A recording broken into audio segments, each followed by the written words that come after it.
Good afternoon all. आजपासून आपले जे काही वेब सर्व्हिसेसचे लेक्चर्स आहेत ते सगळे ऑनलाईन होणार आहेत. सो जे काही चौथं युनिट आहे, चौथं आणि पाचवं दोन युनिट आपले राहिलेले आहेत आणि हे दोन्ही युनिट आपले ऑनलाईन लेक्चर्स मध्ये कव्हर होतील. आणि जर एखाद दिवशी लेक्चर झालं नाही तर त्या लेक्चरचं रेकॉर्डेड सेशन गुगल क्लासरूम वरती अपलोड करण्यात येईल. सो आज आपण चौथं युनिट सुरू करूयात. माझी स्क्रीन मी प्रेझेंट करतेय.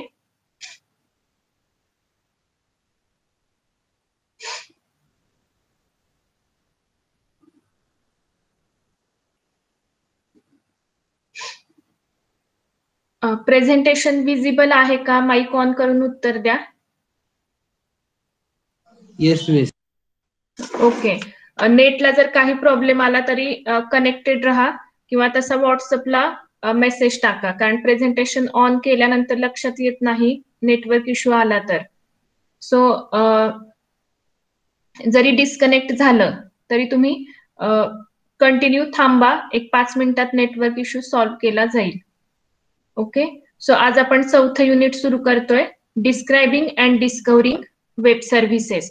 सो यातले काही पॉइंट्स आपण मागच्या सेशन मध्ये कव्हर केले होते, पण मागच्या सेशनला पण खूप नेटवर्क इश्यू होता, आवाज जात येत नव्हता, त्याच्यामुळे आज आपण पुन्हा ते पॉइंट्स रिवाइज करणार आहोत.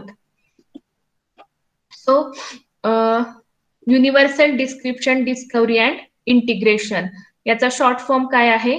UDDI किंवा त्यालाच UD असं सुद्धा म्हटलं जातं.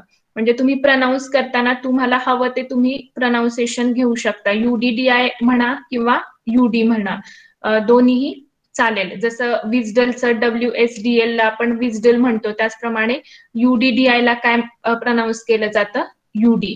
मग व्हॉट इज UD? तर ही एक टेक्नॉलॉजी आहे. ज्यावेळेस आपण वेब सर्व्हिसेस पाहिलं होतं, आपण बघितलं होतं की वेब सर्व्हिसेस मध्ये 3 गोष्टी महत्वाच्या आहेत: सोप, विजडल आणि UD. तर त्यातलं सोप आपण डिटेलमध्ये पाहिलेलं आहे, त्याच्यानंतर विजडल सुद्धा आपण डिटेलमध्ये पाहिलेलं आहे, आणि आता आपण काय बघणार आहोत? UD technology. मग व्हॉट इज UD? तर it is core and one of the building blocks of web services. Web सर्व्हिसेसचे जे मेन बिल्डिंग ब्लॉक्स आहेत त्याच्यापैकी एक हा काय आहे? UD टेक्नॉलॉजी आहे. मग ह्या UD टेक्नॉलॉजीचा यूज काय आहे? तर ज्यावेळेस आपण आर्किटेक्चर बघितलं होतं, आपल्याकडे 3 मेन त्याचे कंपोनंट्स आहेत.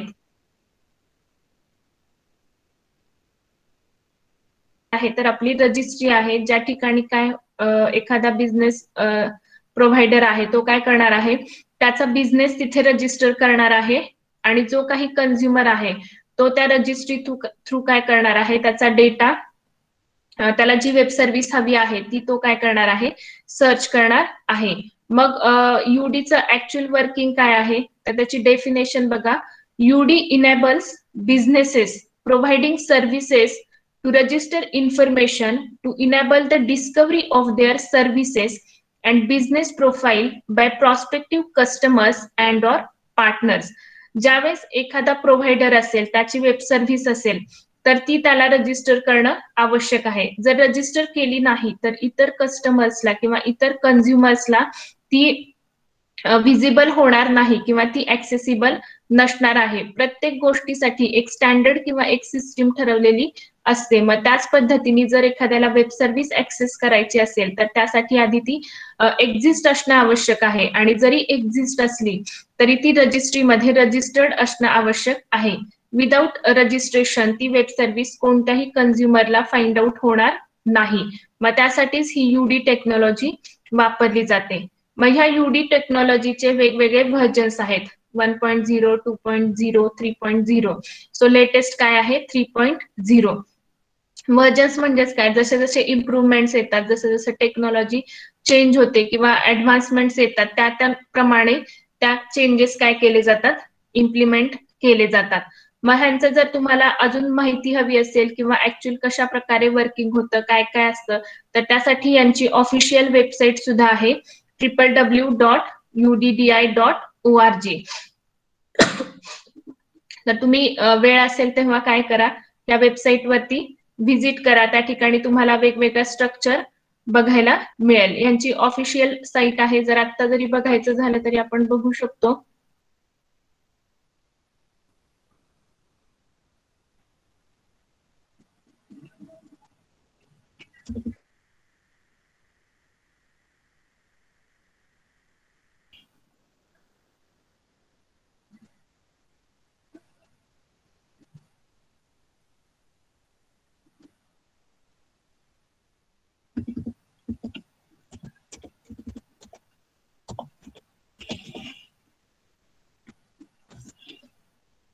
आवाज येतोय ना माझा? हो मिस.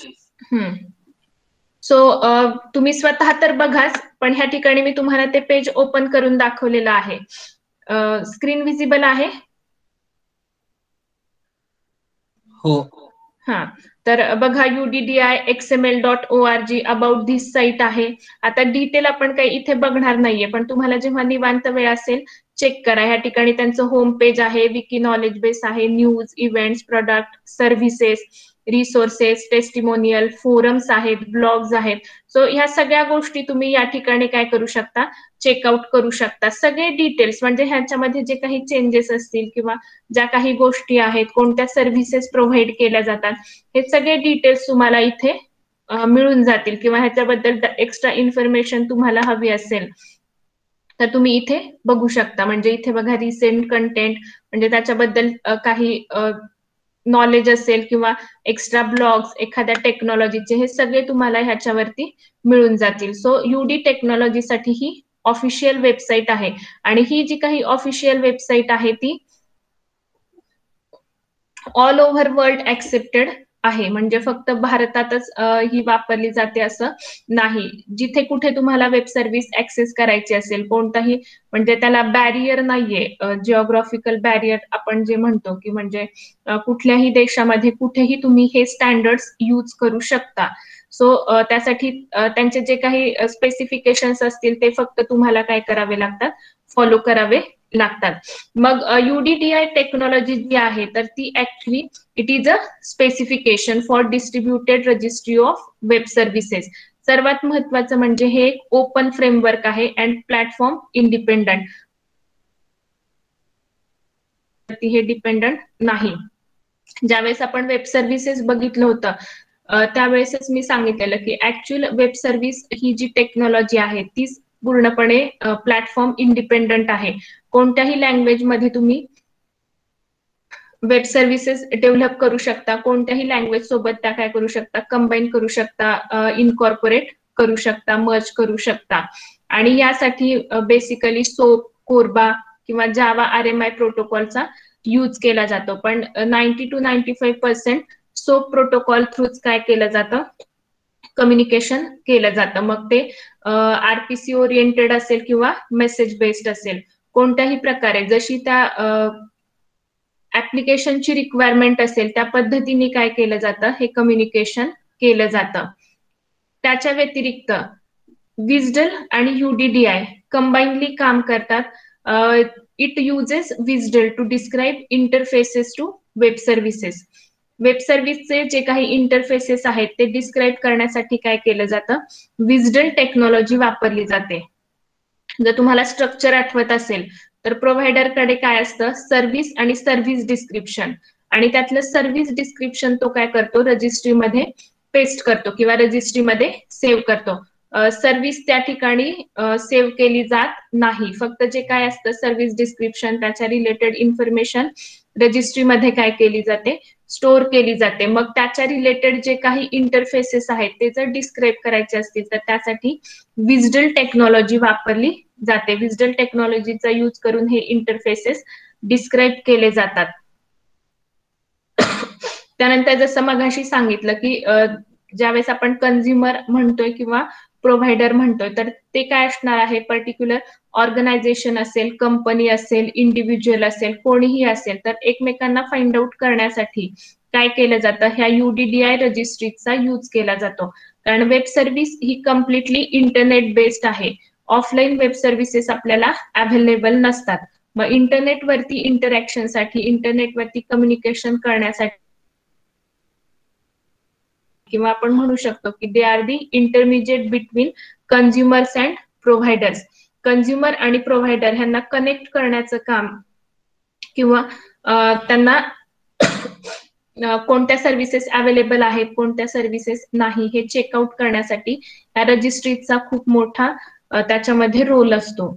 मग ज्यावेळेस आपण UDDI म्हणतोय तर ही UDDI किंवा ही UD 2 सेक्शन्सनी बनलेली असते. त्यातला पहिला सेक्शन असतो वेब सर्व्हिस मेटा डेटा आणि दुसरा सेक्शन असतो पोर्ट टाईप डेफिनेशन्स. मग मेटा डेटा म्हणजे काय, तर डेटा अबाउट डेटा. एखादी वेब सर्व्हिस असेल तर त्या वेब सर्व्हिसेस रिलेटेड जी काही इन्फॉर्मेशन आहे ती सुद्धा त्या रजिस्ट्रीमध्ये सेव्ह केलेली असते. कोणतीही सिस्टीम असू दे, आता ज्यावेळेस आपण म्हणतोय की वेब सर्व्हिस, शेवटी वेब सर्व्हिस काय आहे, एक सॉफ्टवेअर आहे किंवा it is a collection of programs. मग दुसऱ्या प्रोग्रामरला जर ती एखादी सर्व्हिस ऍक्सेस करायची असेल किंवा एखाद्या ऍप्लिकेशन मध्ये त्यांना वेब सर्व्हिस इनकॉर्पोरेट करायची असेल तर त्या वेब सर्व्हिसचे मायन्यूट डिटेल सुद्धा त्यांना माहीत असणं आवश्यक आहे. मग ही जी काही डिटेल्ड इन्फॉर्मेशन आहे ती काय झाली, मेटा डेटा. मग ह्या UD मध्ये, ह्या रजिस्ट्रीमध्ये काय केलं जातं, हा सगळा मेटा डेटा सुद्धा स्टोअर केला जातो. थोडक्यात बघा, ज्यावेळेस तुम्ही एखादा प्रोजेक्ट करता कॉलेजला असताना सुद्धा, तर त्यावेळेस तुम्ही कॉलेजचं डॉक्युमेंट, त्या प्रोजेक्टचं डॉक्युमेंटेशन सुद्धा बनवता. तर डॉक्युमेंटेशन का बनवलेलं असतं, तर तुमच्या प्रोजेक्टचा जो काही ओव्हरव्ह्यू आहे, रिलेटेड मेटा डेटा आहे, तो तुम्ही कशामध्ये, त्या डॉक्युमेंटच्या फॉर्मॅटमध्ये स्टोअर केलेला असतो. मग तशाच पद्धतीने प्रत्येक वेब सर्व्हिसची रिलेटेड मेटा डेटा असतो, त्याच्या रिलेटेड इन्फॉर्मेशन असते, तर ती इन्फॉर्मेशन सुद्धा ह्या UD सेक्शन्स मध्ये स्टोअर केलेली असते. आणि दुसरा पार्ट आहे विज्डल पोर्ट टाईप डेफिनेशन. ज्यावेळेस आपण विज्डल डॉक्युमेंट स्ट्रक्चर बघितलं होतं किंवा विज्डलचे आपण की इलेमेंट्स बघितले होते, 7 की स्ट्रक्चरल इलेमेंट्स होते विज्डल मध्ये. त्यातला एक होता पोर्ट टाईप.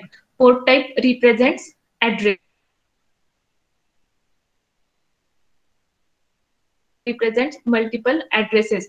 मग ह्यांच्या ज्या काही डेफिनेशन्स आहेत त्यांचा जो काही set of WSDL port type definitions तो कंबाईन करून सुद्धा UD रजिस्ट्रीमध्ये स्टोअर केलेला असतो. थोडक्यात काय, तर ज्या ठिकाणी ती वेब सर्व्हिस लोकेटेड आहे त्याचा ऍड्रेस या ठिकाणी काय केलेला असतो, मेन्शन केलेला असतो. आणि मग त्या ऍड्रेस वरूनच ती वेब सर्व्हिस काय केली जाते, सर्च केली जाते किंवा मॅन्युप्युलेट केली जाते. त्यामुळे UD सेक्शन मध्ये हे 2 महत्वाचे पॉइंट्स असतातच, वेब सर्व्हिसेस मेटा डेटा आणि विज्डल पोर्ट टाईप डेफिनेशन्स. त्यानंतर नेक्स्ट आहे UD रजिस्ट्री. मग what is actually UD registry, तर UD स्पेसिफिकेशनचं ऍक्च्युअल इम्प्लिमेंटेशन त्यालाच काय म्हटलं जातं, UD रजिस्ट्री. मग थोडक्यात काय आहे, रजिस्ट्री म्हणजे इथे पण काय आलं, ती रजिस्ट्री ऍक्सेस करायची म्हणजे कोणत्या तरी सर्व्हिस आली, कोणती तरी मेथड आली. कारण तिथे सुद्धा काय येणार आहे, प्रोग्रामिंगच्या टेक्नॉलॉजी मध्ये बघायचं झालं तर आपल्याला ती जर ऍक्सेस करायची असेल तर आपल्याला कोणती तरी टेक्नॉलॉजी, कोणती तरी मेथड त्या ठिकाणी यूज करावी लागते. तर मग ह्या जी काही रजिस्ट्री आहे ही रजिस्ट्री ऍक्सेस करण्यासाठी UDDI रजिस्ट्री सर्व्हिसेस प्रोव्हाइड केल्या जातात. मग ह्या सर्व्हिसेस म्हणजेच काय, तर it is a set of software services. Again software म्हणजे काय, प्रोग्राम्स.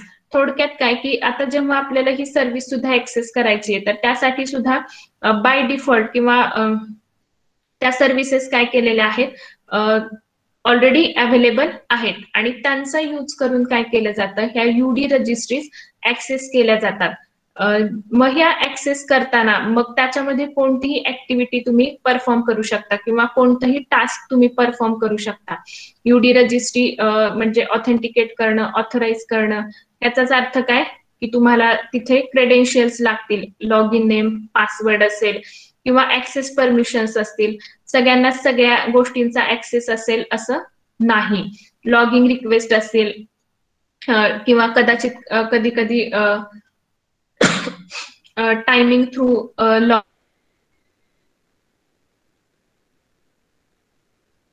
लोक त्याला ऍक्सेस करू शकतात किंवा वेगवेगळे टेस्टिंग ज्यावेळेस आपण बघतो, स्ट्रेस टेस्टिंग असेल, परफॉर्मन्स टेस्टिंग असेल, त्याच्यामध्ये ते ठरवलेलं असतं की एखादी वेब सर्व्हिस किती लोड ऍक्सेस करू शकते, किंवा आपण ज्याला म्हणतो कधी कधी सर्व्हर क्रॅश होतो, किंवा सर्व्हर ऍक्सेसिबल आपल्याला राहत नाही त्याच्यावरती खूप लोड आल्यानंतर.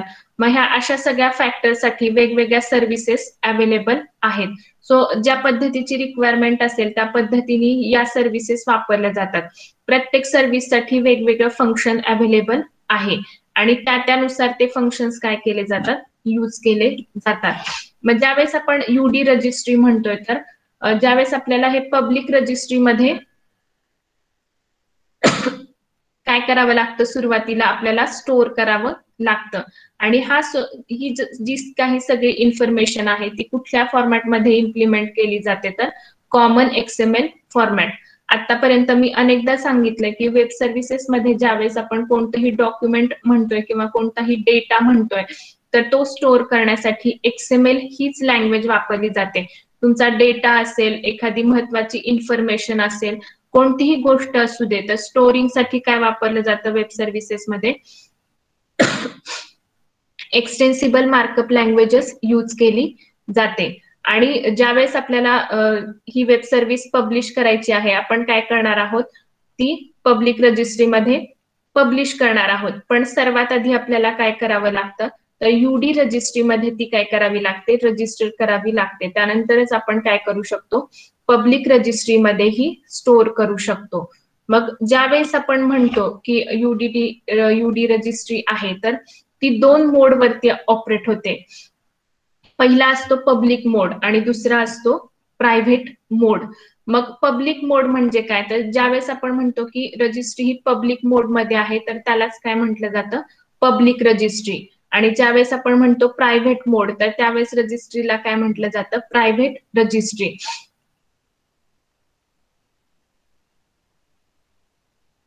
समजलंय का?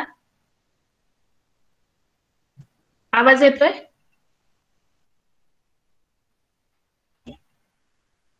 ओके ओके ओके ओके, ठीक आहे. ओके.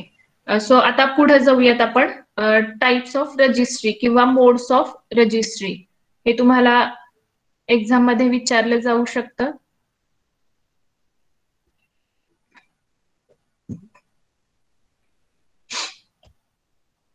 मग ही जी काही युडी रजिस्ट्री आहे ती 2 मोड्स मध्ये ऑपरेट होते, पब्लिक मोड आणि प्रायव्हेट मोड. मग जसं आता सांगितलं, पब्लिक मोड म्हणजेच पब्लिक रजिस्ट्री. मग व्हॉट इज पब्लिक रजिस्ट्री, त्याची डेफिनेशन काय आहे, तर it is the collection of peer directories that contain information about businesses and services. So काय लक्षात ठेवायचं, it is a collection of peer directories. मागच्या लेक्चरला आपण, मला वाटतं ह्याचं युडीचं टेक्निकल आर्किटेक्चर बघितलं होतं आणि त्याच्यामध्ये मी सांगितलं होतं की युडी टेक्निकल आर्किटेक्चर मध्ये 3 गोष्टी असतात, डेटा मॉडेल, एपीआय स्पेसिफिकेशन आणि क्लाउड सर्व्हिसेस. मग याच्यामध्ये ज्यावेळेस आपण म्हणतोय it is the collection of peer directories, ज्यावेळेस मी डायग्राम दाखवली होती त्यावेळेस आपण बघितलं होतं की वेगवेगळे नोड्स होते. नोड्स म्हणजेच आपले काय होतं, सर्व्हर होतं. आणि त्यावेळेस मी सांगितलं होतं की मोर दॅन 1 नोड्स असतील तर सगळ्या नोड्सचं कॉम्बिनेशन मिळून काय असतो, तो नोड तयार होतो. सगळ्या जे काही सॉफ्टवेअर नाही, आपले सर्व्हर्स किंवा कम्प्युटर्स, तर ते मिळून काय होतात, नोड तयार होतात किंवा ही रजिस्ट्री तयार होते. मग त्याच्यामध्ये काय केलं जातं की ही इन्फॉर्मेशन, मी आधी पण सांगितलं की फक्त 1-2 अशा हातावर मोजण्या इतक्याच वेब सर्व्हिसेस अवेलेबल असतील का, तर नाही. हा जो काही डेटा आहे तो खूप मोठ्या प्रमाणात आहे. खूप साऱ्या वेब सर्व्हिसेस अवेलेबल आहेत, खूप साऱ्या ऑर्गनायझेशन्स आहेत ज्या की वेब सर्व्हिसेस प्रोव्हाइड करतात.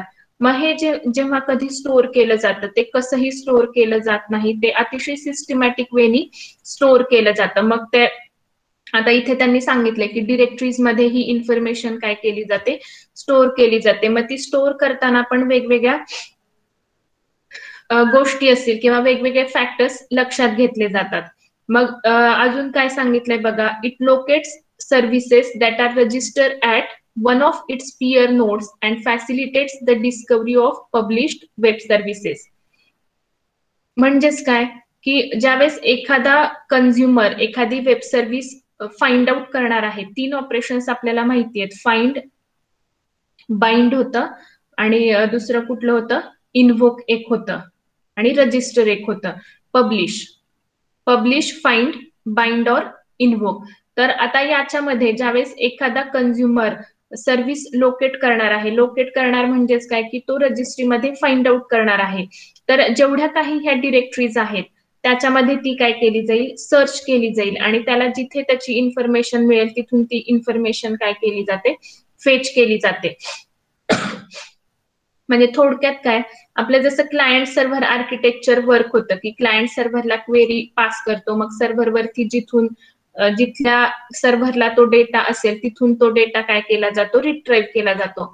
तोच कन्सेप्ट इथं आहे की जिथल्या कुठल्या नोडवरती किंवा जिथल्या कुठल्या डिरेक्टरीमध्ये ही वेब सर्व्हिस असेल तिथून तो डेटा काय केला जातो, फाइंड आउट केला जातो आणि ती वेब सर्व्हिस काय केली जाते,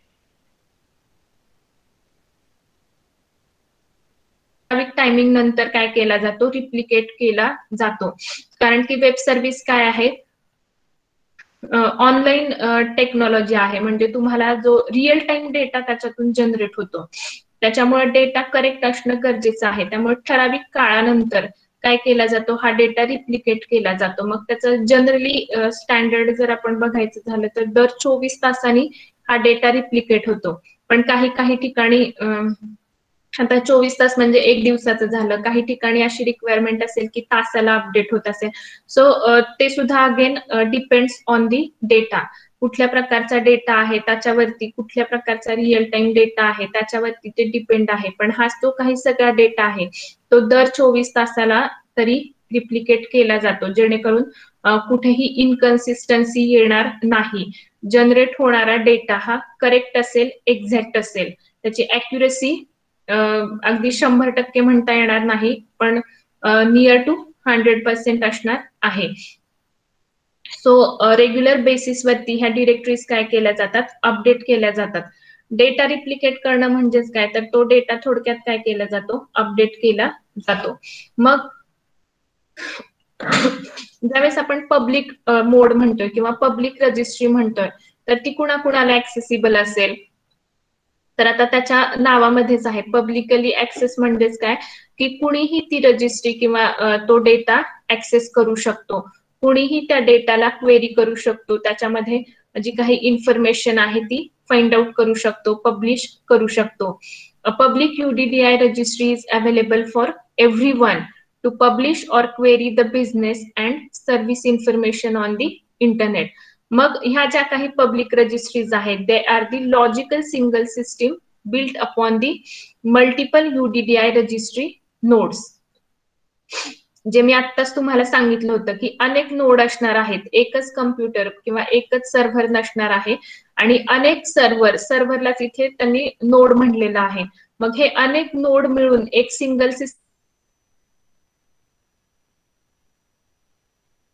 जो डेटा असतो तो नेहमी कसा असतो, सिंक्रोनाइज्ड असतो. कुठेही तुम्हाला त्याच्यामध्ये असिंक्रोनसपणा किंवा खालीवर दिसणार नाही. खालीवर इन द सेन्स काय, सिंक्रोनाइज्ड म्हणजे काय, तुम्हाला ऍक्युरेट डेटा मिळणार आहे. Thus, all the UDDI registry node operators would each host a copy of content, and accessing any node would provide the same information and quality of service as any other operator node. ज्यावेळेस आपण UD technical architecture बघितलं होतं त्यावेळेस मी सांगितलं होतं, त्या ठिकाणी बघा आपण पाहिलं होतं की प्रत्येक नोडसाठी एक नोड ऑपरेटर असणार आहे. कारण शेवटी कम्प्युटर सिस्टीम आहे असं म्हटलं तरी ती हँडल करायला एखादा तरी ह्युमन बिंग किंवा एखादा तरी माणूस लागणार आहे. मग प्रत्येक नोडसाठी काय असतात, नोड ऑपरेटर्स असतात. मग एखाद्या कंझ्युमरनी कोणत्याही नोडवरून डेटा घेतला तरी काय होणार आहे, त्याला सेम इन्फॉर्मेशन जनरेट होणार आहे किंवा त्याची जी काही क्वालिटी आहे ती कुठेही डिग्रेड होणार नाही. सपोज नोड 1 वरून मिळालेला डेटा आणि नोड 100 वरून जर एखाद्याने फेच केलेला डेटा, याच्या क्वालिटीमध्ये कोणताही फरक राहत नाही, कारण सेमच डेटा काय केलेला असतो, मल्टिपल ठिकाणी रिप्लिकेट केलेला असतो, एकाच ठिकाणी फक्त डेटा नसतो. ही पण खूप महत्वाची गोष्ट आहे की असं नाहीये की ह्यांचा जो काही सर्व्हर आहे त्याच्यावरती एकाच ठिकाणी डेटा आहे, मग चुकून एखादं डिलीट झालं तर काय, तर तसं नसतं. हा जो काही डेटा सेव्ह केलेला असतो तो अनेक ठिकाणी रिप्लिकेट करून ठेवलेला असतो, जेणेकरून एका सर्व्हरला जरी प्रॉब्लेम आला तरी दुसऱ्या सर्व्हरवरून किंवा दुसऱ्या नोडवरून सेम डेटा आपल्याला मिळू शकतो. त्याच्यामुळं कोणतंही ह्याच्यामध्ये एरर शक्यतो येत नाही. म्हणजे थोडक्यात जर तुम्ही बघितलं की वेगवेगळे डेटा सेंटर्स असतात, म्हणजे आता गुगल असेल किंवा मोठ्या मोठ्या कंपनीज असतील त्यांचे डेटा सर्व्हर्स असतात, तर याच्यामध्ये काय असतं की जरी आपला डेटा एकाच ठिकाणी हा कधी स्टोर नसतो, ह्या डेटाच्या कॉपीज काय केलेल्या असतात, स्टोर केलेल्या असतात. म्हणजेच एखाद्या ठिकाणी जरी तो डेटा अवेलेबल नसला तरी दुसऱ्या नोडवरून दुसऱ्या सर्व्हरवरून तो ऍक्सेसिबल असतो. मग तोच कन्सेप्ट इथे यूज केलेला आहे की एखाद्या वेब सर्व्हिसेसचा डेटा फक्त एकाच नोडवरती नसणार आहे, त्याचे रिप्लिकेट्स त्या ठिकाणी असतात आणि त्याच्यामुळे कोणताही प्रॉब्लेम येत नाही. मग हे जे ग्लोबल ग्रुपिंग असतं, UDDI रजिस्ट्री नोड्सचं जे ग्लोबल ग्रुपिंग आहे त्यालाच काय म्हणतात, UDDI बिझनेस रजिस्ट्री और UBR. हे आपण डायग्राम मध्ये पण बघितलं होतं, replication plus nodes is equal to UBR. मग UBR म्हणजेच काय, UDDI बिझनेस रजिस्ट्री, आणि सगळ्या नोड्सचं मिळून काय केलेलं आहे ह्या ठिकाणी ग्रुपिंग केलेलं असतं. आणि दुसरा मोड आहे प्रायव्हेट मोड. मग प्रायव्हेट मोड मध्ये ज्यावेळेस रजिस्ट्री असणार आहे त्यावेळेस त्याला काय म्हटलं जातं, प्रायव्हेट रजिस्ट्री म्हटलं जातं. एखादी प्रायव्हेट रजिस्ट्री असेल तर त्याच्यामध्ये काय केलं जातं, internal e business applications publish केले जातात.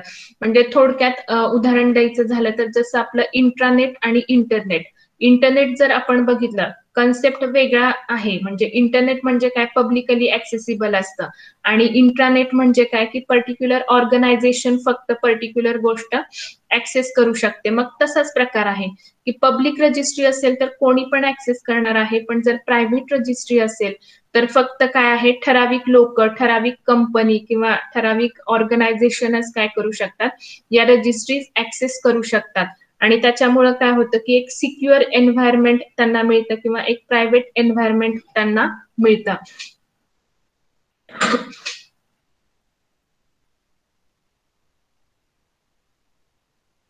सांगितलं तसं सिंगल ऑर्गनायझेशन मॅनेज करतील किंवा ग्रुप ऑफ ऑर्गनायझेशन, म्हणजे जर 2-3 ऑर्गनायझेशन मध्ये टायप असेल तर त्या ऑर्गनायझेशन्स ते काय करू शकतात, प्रायव्हेट मोड यूज करू शकतात. पब्लिक रजिस्ट्री ज्यावेळेस आपण म्हणतो त्या ठिकाणी सिक्युरिटी कमी असते, पण प्रायव्हेट रजिस्ट्रीमध्ये काय होणार आहे, ठराविक लोकांनाच ऍक्सेस असल्यामुळे त्याच्यामध्ये त्यांच्या पुरतच ते काय असणार आहे, मर्यादित असणार आहे. त्याच्यामुळे अनऑथराइज्ड युजर्स असतील, हॅकर्स असतील किंवा मॅलिशियस युजर्स असतील ते रजिस्ट्री ऍक्सेस करू शकत नाही. मग ज्या ठिकाणी खूप सेन्सिटिव्ह डेटा आहे किंवा सेन्सिटिव्ह प्रकारची इन्फॉर्मेशन यूज केली जाते अशा ठिकाणी प्रायव्हेट रजिस्ट्रीज प्रेफर केल्या जातात.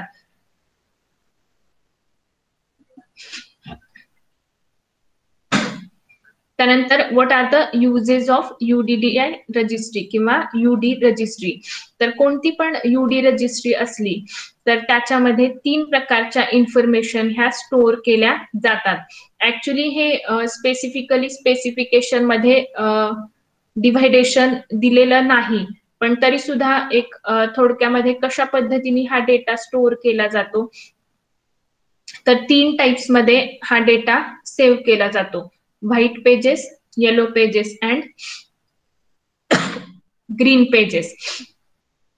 मग व्हाईट पेजेस म्हणजे काय, तर प्रत्येक ऑर्गनायझेशन आता वेब सर्व्हिस देणारा कोण आहे? वेब सर्व्हिस प्रोव्हायडर आहे.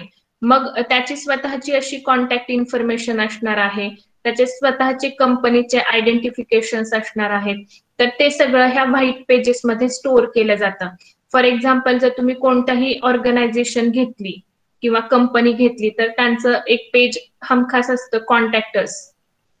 त्याच्यामध्ये त्यांचा ईमेल आयडी असतो. मग HR चा ईमेल आयडी असेल किंवा कंपनीचा ईमेल आयडी असेल, मोबाईल नंबर असतो किंवा काही ठिकाणी त्यांचे जे काही टेलिफोन्स असतात त्या टेलिफोनचा नंबर काय करू शकतात, विचारू शकतात. मग त्याच पद्धतीने व्हाईट पेजेस मध्ये त्या पर्टिक्युलर बिझनेसचं नाव असेल, ऍड्रेस, कॉन्टॅक्ट, ईमेल, एखादी युनिक आयडेंटिटी असेल, तर ही सगळी इन्फॉर्मेशन ह्या व्हाईट पेजेस मध्ये स्टोअर केलेली असते. आणि ज्यावेळेस एखाद्या कन्झ्युमरला किंवा एखाद्या क्लायंटला एखाद्याच्या नावावरून, एखाद्याच्या आयडेंटिटीवरून, एखाद्याच्या ऍड्रेसवरून किंवा कॉन्टॅक्ट इन्फॉर्मेशन वरून ती वेब सर्व्हिस फाइंड आउट करायची असेल, तर अशा वेळेस तो हे व्हाईट पेजेस काय करू शकतो, ऍक्सेस करू शकतो आणि particular web service find out करू शकतो. नेक्स्ट आहे येलो पेजेस. मग येलो पेजेस मध्ये, आता व्हाईट पेजेस मध्ये काय, बेसिक कॉन्टॅक्ट इन्फॉर्मेशन. आणि येलो पेजेस मध्ये काय असतं, information that describes a web service using different categorisations. Category म्हणजे काय, तर कुठल्या प्रकारची ती सर्व्हिस आहे त्या पद्धतीने कॅटेगरीज केल्या जातील. म्हणजे मार्केटिंग असेल, सेल्स असेल, परचेसिंग असेल, जसं आपण डिपार्टमेंट म्हणतो, तर वेगवेगळ्या डिपार्टमेंट वाईज किंवा वेगवेगळ्या सेक्शन वाईज ह्या टॅक्झॉनॉमीज काय केल्या जातात, क्रिएट केल्या जातात. आणि हे सगळं ह्या येलो पेजेस मध्ये काय केलं जातं, स्टोअर केलं जातं. मग एखाद्या कन्झ्युमरला किंवा एखाद्या क्लायंटला जर ह्या इन्फॉर्मेशन थ्रू किंवा टॅक्झॉनॉमी थ्रू किंवा एखाद्या सेक्शन थ्रू किंवा ज्याला आपण म्हणतो कॅटेगरी वाईज त्याला सर्चिंग करायचं असेल, कॅटेगरी वाईज त्याला जर वेब सर्व्हिस फाइंड आउट करायची असेल, तर तो कशामध्ये फाइंड आउट करणार आहे, येलो पेजेस मध्ये फाइंड आउट करणार आहे. आणि ही सुद्धा इन्फॉर्मेशन ह्या UD रजिस्ट्री मध्ये स्टोअर केलेली असते. आणि थर्ड आहे ग्रीन पेजेस. आता बेसिक इन्फॉर्मेशन झालं, कॅटेगरी झालं, आणि तिसरं जे ग्रीन पेजेस आहे, ग्रीन पेजेस मध्ये काय केलं जातं, तर technical information that describes the behaviours and supported functions of web service hosted by your business. जी काही वेब सर्व्हिस आहे, जो काही बिझनेस आहे, त्या बिझनेस रिलेटेड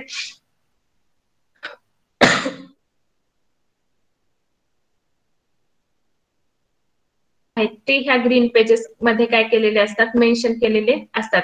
म्हणजे पर्टिक्युलर वेब सर्व्हिस मध्ये कोणते कोणते फंक्शन्स आहेत, कोणते कोणते इंटरफेसेस आहेत, कशासाठी आपण ती वेब सर्व्हिस ऍक्सेस करू शकतो, हे सगळे टेक्निकल डिटेल्स याच्यामध्ये सेव्ह केलेले असतात. त्यामुळे एखादा क्लायंट असेल किंवा एखादा कन्झ्युमर असेल, त्याला टेक्निकल डिटेल्स नुसार जर एखादी वेब सर्व्हिस फाइंड आउट करायची असेल, तर तो काय करणार आहे, तो हे सगळे ग्रीन पेजेस ऍक्सेस करणार आहे आणि त्याच्यातून ती इन्फॉर्मेशन काय करणार आहे, जनरेट करणार आहे. सो अशा पद्धतीने व्हाईट पेजेस, येलो पेजेस आणि ग्रीन पेजेस काय केले जातात, यूज केले जातात. आणि हे सगळे जे काही आहेत ते UD रजिस्ट्रीमध्ये सेव्ह असतात.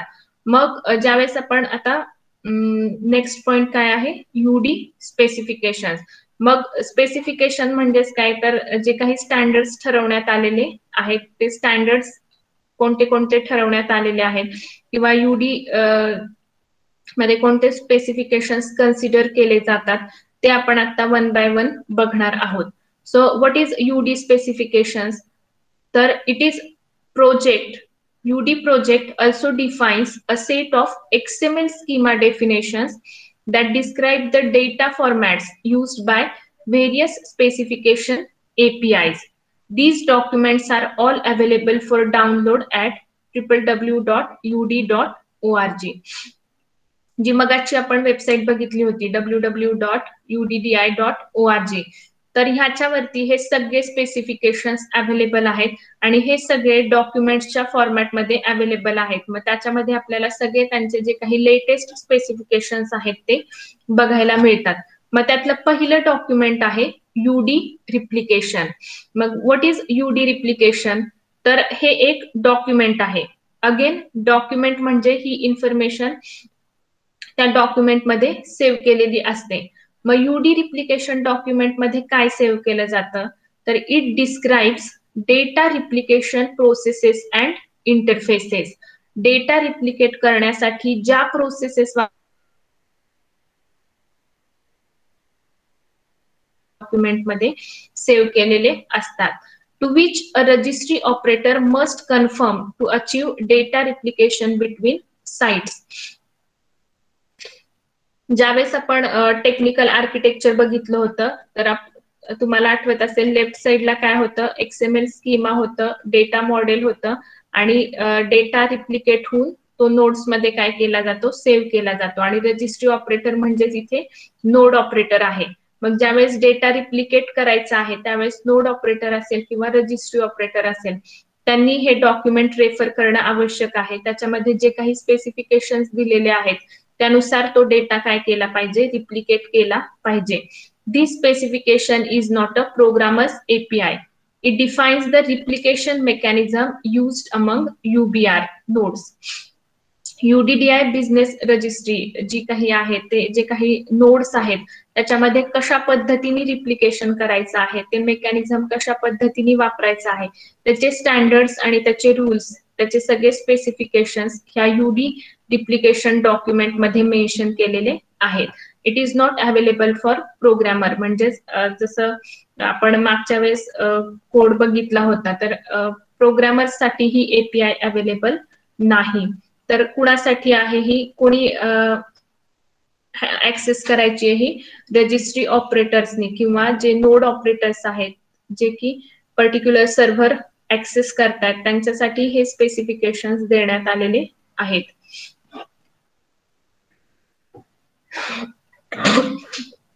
नेक्स्ट आहे युडी ऑपरेटर्स. मग युडी ऑपरेटर साठी सुद्धा एक डॉक्युमेंट आहे. मग ह्या डॉक्युमेंट मध्ये काय आहे, it outlines the behaviour and operational parameters required by the UD node operators. हे डॉक्युमेंट काय आउटलाईन करतं, तर बिहेवियर कुणाचं, युडी नोड ऑपरेटर्सचं, आणि ऑपरेशनल पॅरामीटर्स म्हणजेच युडी नोड ऑपरेटर्सनी कशा पद्धतीने ते नोड्स हँडल करायचे आहेत. नोड म्हणजेच काय, सर्व्हर किंवा त्याच्यामधला डेटा कशा पद्धतीने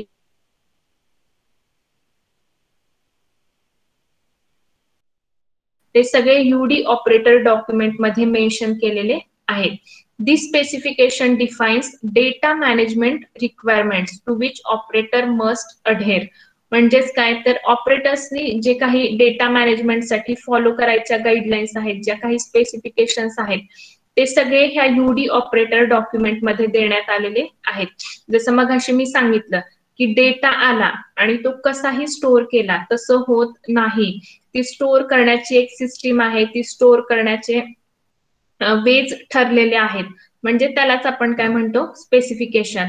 for example durable recording, backup of all data. हे आत्ताच मी तुम्हाला सांगितलं की प्रत्येक गोष्टीचा, प्रत्येक डेटाचा बॅकअप हा असतो.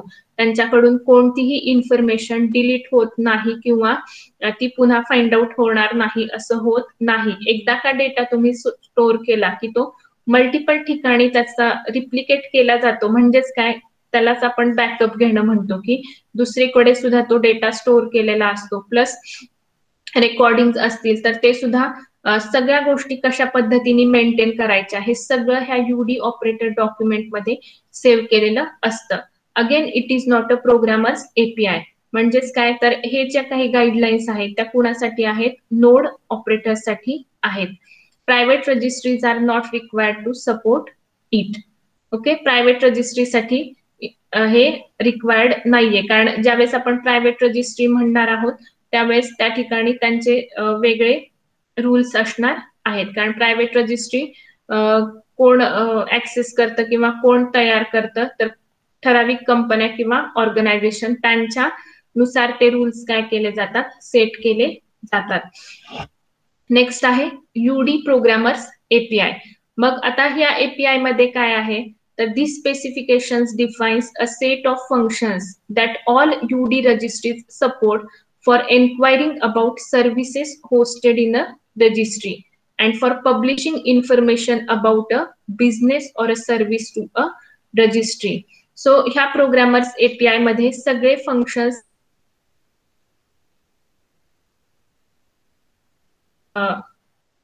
एन्क्वायरी आणि पब्लिशिंग सर्व्हिसेस ज्या काही आहेत, एन्क्वायरिंग API आणि पब्लिशिंग API ह्या वेगवेगळ्या आहेत आणि यूडी रजिस्ट्री त्या दोन्ही सेपरेट करते. त्या दोन्हीचे फंक्शनॅलिटीज काय आहेत, वेगवेगळ्या आहेत. मग कोणते कोणते फंक्शन्स सपोर्ट केले जातात ते सगळं ह्या शेवटी यूडी प्रोग्रामर्स API पण काय आहे, एक डॉक्युमेंट आहे आणि त्याच्यामध्ये हे एन्क्वायरी API आणि पब्लिशिंग API ह्याची इन्फॉर्मेशन त्या ठिकाणी सगळी काय केलेली असते, स्टोअर केलेली असते. आणि ह्याच्यातलं जे काही कम्युनिकेशन आहे ते अगेन सोप मेसेजेस थ्रू होणार आहे. सगळा जो काही डेटा स्टोअर होणार आहे तो XML फॉर्मॅट मध्ये स्टोअर होणार आहे आणि जे काही कम्युनिकेशन असेल ते टोटली काय होणार आहे, दोन मोड्स मध्ये होतं, एकतर RPC बेस्ड किंवा message based. So UD data structure. मग यूडी डेटा स्ट्रक्चर्स मध्ये काय आहे, तर याच्यामध्ये 5 डेटा स्ट्रक्चर्स काय केलेले आहेत, डिफाईन केलेले आहेत. This specification defines 5 core data structures and their relationships to one another.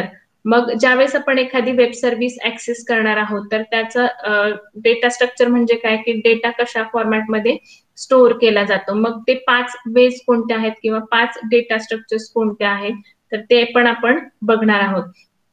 So UD XML schema is not contained in specification. Rather, it is stored as an XML schema document that defines the structure and data types of UD data structure. मग हे UD data structures कोणते आहेत, त्यांचं specification कशा पद्धतीने आहे, कशा पद्धतीने ते डिफाईन केलेलं आहे ते आपण ह्या सेक्शन मध्ये बघणार आहोत. सो इथपर्यंत समजलंय का? इथपर्यंत समजलंय? Yes ma'am. Okay okay.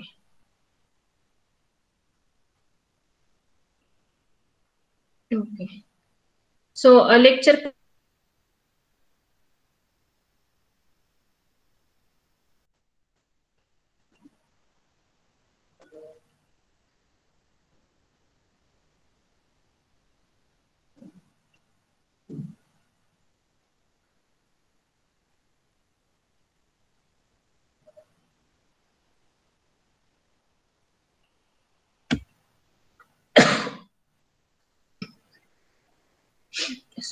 पुढे जाऊयात आपण प्रोग्रामिंग विथ यूडी.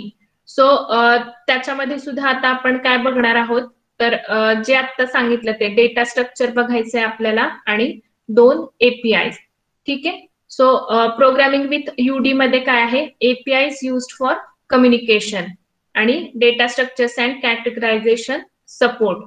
आणि यूडी प्रोग्रामिंग API मध्ये काय आहे, 2 XML based programming APIs, enquiry API आणि पब्लिशिंग API काय आहेत ते आपण ह्याच्यामध्ये बघणार आहोत.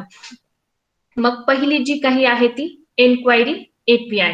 सो एन्क्वायरी जसं त्याचा वर्ड जर आपण बघितला तर काय आहे, enquiry API consists of XML messages defined using UD schema which can be used to locate information about a business such as services a business offer and the technical specification of those services. म्हणजेच enquiry API मध्ये आपण काय करू शकतो, तुम्हाला एखादी registry म्हणते sorry एखादी वेब सर्व्हिस फाइंड आउट करायची असेल तर त्या ठिकाणी ह्या एन्क्वायरी API चा यूज केला जातो. UD programmer would use these enquiry APIs to retrieve information stored in the registry. हे अतिशय महत्त्वाचं वाक्य आहे की रजिस्ट्रीमध्ये जी काही डेटा किंवा जी काही इन्फॉर्मेशन स्टोअर केलेली आहे ती इन्फॉर्मेशन रिट्राईव्ह करण्यासाठी, रिट्राईव्ह करणं म्हणजेच काय, फेच करणं, फाइंड आउट करणं, तर त्यासाठी ही एन्क्वायरी API यूज केली जाते. To retrieve information, a registry user does not need to be authenticated. मग आता एखाद्याला त्या रजिस्ट्री मधली डेटा किंवा जी काही इन्फॉर्मेशन आहे ती रिट्राईव्ह करायची आहे, तर त्यासाठी त्याला कोणतंही ऑथेंटिकेशन लागत नाही. मग ऑथेंटिकेशन म्हणजेच काय, तर credentials, log in name, password. Enquiry वापरताना, एन्क्वायरी एपीआय यूज करताना कोणत्याही युजर नेम पासवर्डची गरज नसते. थोडक्यात काय, पब्लिक ऍक्सेस, कुणीही ही एन्क्वायरी एपीआय यूज करू शकतं, त्या रजिस्ट्री मधला डेटा फेच करू शकतं. फेच केल्यानंतर त्याच्यामध्ये फेच करायला काहीही प्रॉब्लेम नसतो. त्याला जी काही क्वेरी त्यांनी दिलेली असेल, जी काही त्याला फाइंड आउट करायचं असेल, तर त्याच्या रिलेटेड इन्फॉर्मेशन त्यालाही जनरेट होणार आहे. म्हणजे थोडक्यात काय, जसं आपण जर आपण MySQLचा रेफरन्स घ्यायचा झाला किंवा त्याच्याशी कम्पेअर करायचं झालं, तर जे आपण सिलेक्ट म्हणतो, सिलेक्टनी काय होतं, सिलेक्ट क्वेरी जर आपण केली तर आपल्याला पाहिजे तो डेटा आपल्याला मिळतो, म्हणजे त्याच्यामध्ये आपण काही चेंजेस करत नाही. मग तशाच पद्धतीने की फक्त आपल्याला आता माहिती फाइंड आउट करायची आहे किंवा फेच करायची आहे, तर त्या ठिकाणी ह्या एन्क्वायरी एपीआय वापरल्या जातात आणि त्यासाठी ऑथेंटिकेशनची कोणतीही गरज पडत नाही. Anyone can access inquiry API. आणि थोडक्यात काय, एन्क्वायरी एपीआय कोण यूज करते, प्रोग्रामर्सच वापरणार आहे. मग ह्या एन्क्वायरी एपीआय मध्ये कोणते कोणते फंक्शन्स आहेत, जसं मग अशी मी सांगितलं की काही गोष्टी ह्या ठरलेल्या आहेत, काही स्टँडर्ड्स ठरलेले आहेत, काही फंक्शन्स हे बिल्ट इन आहेत आणि काही युजर डिफाईन असतील. मग आता बिल्ट इन फंक्शन्स कोणते आहेत, एखादा प्रोग्रामरला जर एन्क्वायरी एपीआय यूज करायची आहे आणि एन्क्वायरी एपीआयचा यूज करून जर त्याला इन्फॉर्मेशन फाइंड आउट करायची आहे, तर तो कुठले कुठले फंक्शन्स वापरू शकतो, तर त्यासाठी 5 फंक्शन्स यूडी रजिस्ट्रीमध्ये अवेलेबल आहेत. कोणते कोणते आहेत, find business, find service, find T model, find related businesses आणि फाइंड बाइंडिंग. हे 5 फंक्शन्स वापरून काय केलं जाऊ शकतं, तर रजिस्ट्री मधली इन्फॉर्मेशन काय केली जाते, फाइंड आउट केली जाते. आता इथे आपण डिटेलमध्ये हे फंक्शन्स घेतलेले नाहीत, ते फंक्शनची फक्त इथे नावं घेतलेली आहेत. मग ह्याचं डेफिनेशन असेल, ह्याचं स्ट्रक्चर असेल, ह्याचं डॉक्युमेंटेशन, सगळं काही तुम्हाला वेबसाईट वरती मिळून जाईल. To get further detail information, याच्या व्यतिरिक्त जर अजून तुम्हाला डिटेलमध्ये इन्फॉर्मेशन अवेलेबल असेल तरी सुद्धा काही फंक्शन्स अवेलेबल आहेत. मग कोणते कोणते फंक्शन्स आहेत बघा, get business detail, get service detail, get T model detail, get business detail extensions, get binding details. म्हणजे जर तुम्ही बघितलं वरच्या फंक्शनला पॅरलली हे फंक्शन आहे, म्हणजे find business, get business details. फक्त ह्याचं आउटपुट वेगळं असेल. फाइंड बिझनेस मध्ये काय आहे की सपोज आपण त्याला business name as a parameter म्हणून पाठवलं, तर तो बिझनेस अवेलेबल आहे की नाही, ट्रू ऑर फॉल्स, त्याचा आन्सर तुम्हाला मिळून जाईल. मग असेल तर तुमचा पुढचा कोड. मग तशाच पद्धतीने त्या बिझनेस रिलेटेड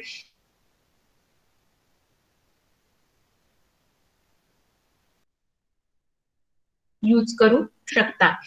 ते नेक्स्ट आहे पब्लिशिंग एपीआय.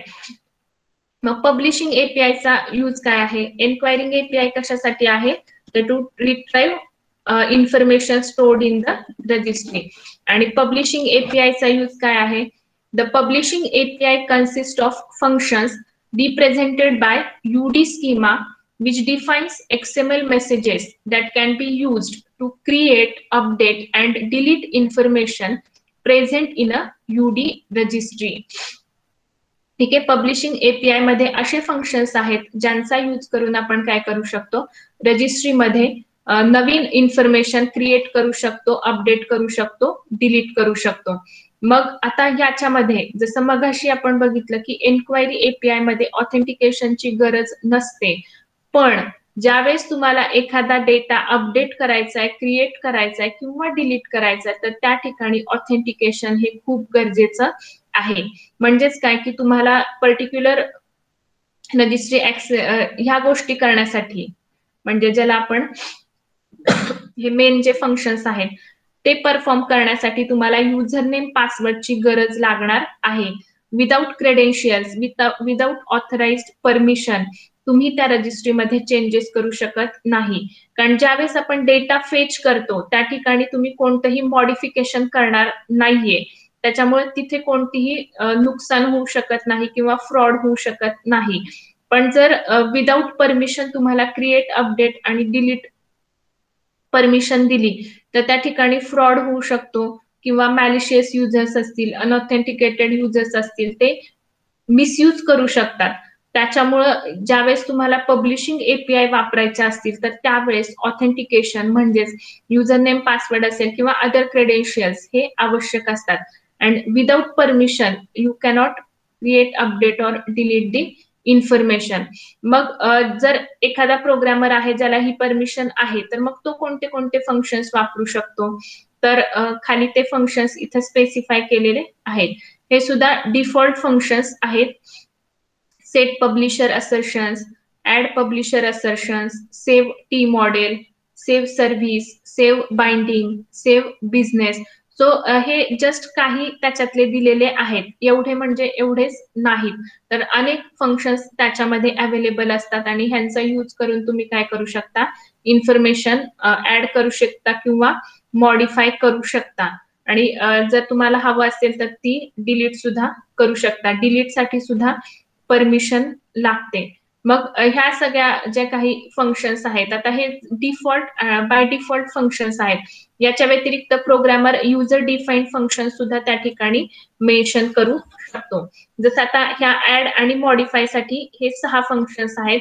तसंच डिलीट साठी सुद्धा काही फंक्शन्स अवेलेबल आहेत. मग ते कोणते कोणते आहेत? डिलीट पब्लिशर असर्शन आहे, delete business, delete service, delete binding आणि डिलीट टी मॉडेल.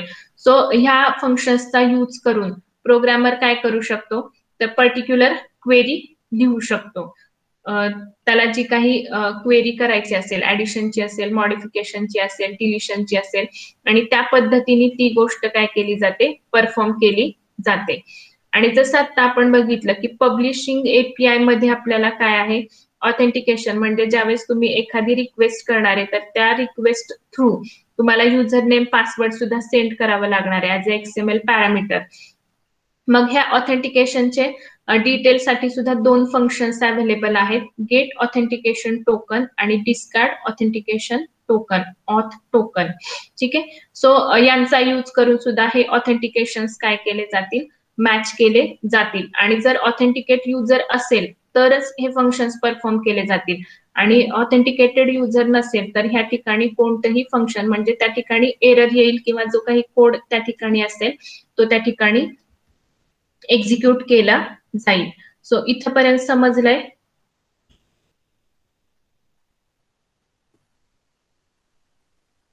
ओके